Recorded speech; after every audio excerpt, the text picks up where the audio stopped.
اعوذ باللہ من الشیطان الرجیم بسم اللہ الرحمن الرحیم۔ صراط مستقیم چینل کے ناظرین السلام علیکم ورحمۃ اللہ وبرکاتہ۔ ناظرین، سب سے پہلے میں اپنے ناظرین کو رمضان المبارک کا مہینہ، یہ بابرکت اور مبارک مہینہ، اس کی مبارکباد پیش کرتا ہوں،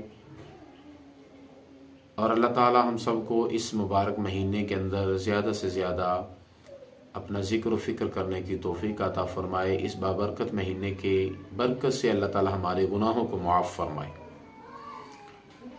اور آج میں جس موضوع پہ چند منٹ گفتگو کرنا چاہتا ہوں وہ ہے رمضان المبارک میں ہاتھیوں سے ہوشیار رہے۔ اب جو ہے آپ نے جب یہ موضوع سنا تو یقیناً آپ حیران ہوں گے کہ رمضان المبارک میں ہاتھیوں سے ہوشیار رہیں، لیکن جب آپ سنیں گے نا تو پھر آپ کی حیرت ختم ہو جائے گی۔ میں سب سے پہلے ایک واقعہ عرض کرتا ہوں، پھر اس کے بعد اپنے موضوع کی طرف آتا ہوں۔ امام مالک علیہ الرحمہ اپنے معمول کے مطابق مسجد نبوی شریف میں حدیث مبارکہ پڑھا رہے تھے بیٹھ کے، شاگرد بھی ارد گرد بیٹھے ہوئے تھے۔ اچانک ایک بندہ آیا، ایک شخص نے آ کے چیختے ہوئے یہ آواز دی کہ مدینہ منورہ میں ایک بہت بڑا ہاتھی آ گیا ہے۔ اب جب آواز دی تو کیا ہوا؟ جیسے ہی آواز کو سنا تو جتنے بھی آپ کے ارد گرد لوگ بیٹھے ہوئے تھے، جو شاگرد بیٹھے ہوئے تھے، انہوں نے اٹھ کے دوڑ لگا دی ہاتھی کو دیکھنے کے لیے، سوائے ایک بندے کے۔ وہ کون ہے؟ وہ ہے امام یحییٰ بن یحییٰ لیثی رحمۃ اللہ علیہ۔ اب یہ نہیں اٹھے۔ امام صاحب نے فرمایا، یحییٰ تو نے نہیں جانا؟ ہاتھی دیکھنے کے لیے سارے چلے گئے۔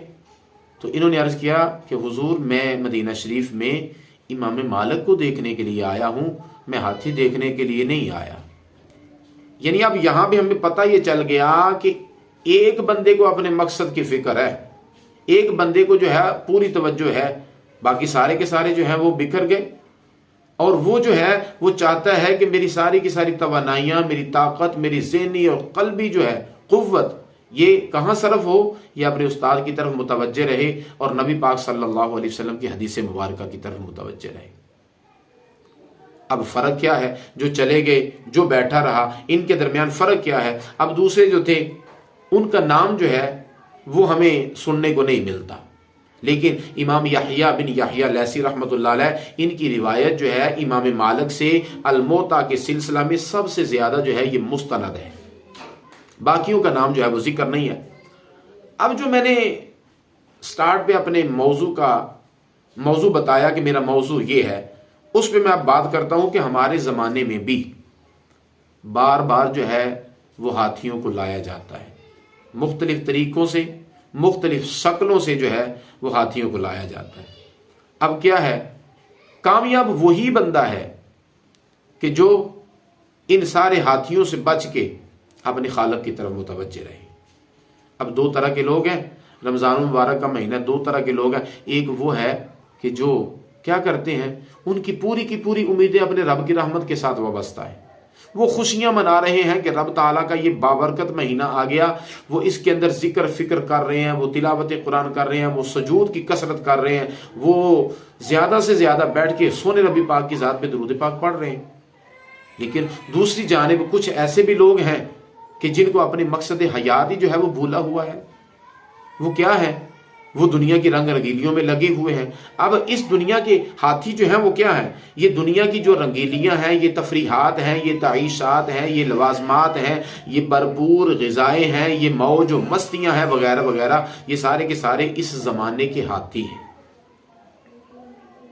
اب کیا ہے؟ اب کامیاب وہی ہے کہ جو ہاتھیوں کی طرف متوجہ نہیں ہوتا۔ اب ہمیں کرنا کیا ہے؟